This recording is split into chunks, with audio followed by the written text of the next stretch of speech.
Ծովում խեղդված 3 տարեկան երեխայի լուսանկարը կամ ռմբակոծությունից փրկված 5-ամյա տղայի տեսանյութը մեծ տարածում ստացած միայն 2 փաստեր են, որոնք պատկերում են պատերազմներից փախչող երեխաների ճակատագրերը։ ՅՈՒՆԻՍԵՖ-ի նոր զեկույցը բացահայտել է մանկական միգրացիայի սահմռկեցուցիչ իրականությունը։ Հակամարտությունների, զինված բախումների եւ աղքատության պատճառով տեղահանված ու փախստական դարձած երեխաների թիվը հասել է 50 միլիոնի։ Վերջին տասնամյակում սա ռեկորդ է։ Միայն 28 միլիոն երեխա տեղահանվել է զուտ բռնությունների ենթարկվելու եւ հակամարտությունների պատճառով։ Փախստական դարձած երեխաների թիվը կրկնապատկվել է։ Թափառաշրջիկներին է եռապատկվել։ Սա թափ հավաքող մանկական ճգնաժամ է։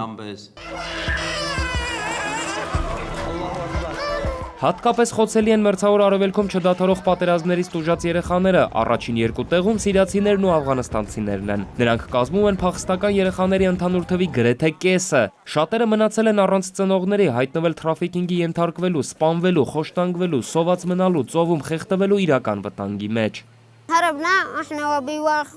Մենք վազում էինք, պարզապես փախչում էինք, տնից ոչինչ, նույնիսկ ջուր չենք հասցրել վերցնել։ Լուրջ խնդիր է նաև փախստական դարձած երեխաների կրթության հարցը։ Միլիոնավոր երեխաներ դպրոց չեն հաճախում, շատերն այդ մասին չեն էլ մտածում, քանի որ ունեն ֆիզիկական գոյությունն ապահովելու ամենօրյա խնդիր։ Նրանք սովորաբար փախչում են սոսկալի իրավիճակից, լինի դա պատերազմ Սիրիայում, թե հանցավոր խմբերի հարձակումներ Կենտրոնական Ամերիկայում։ Բոլոր այն երկրներում, որտեղ նրանք հայտնվել են, պետք է դիտարկվեն առաջին հերթին որպես երեխաներ, նոր միայն որպես միգրանտներ։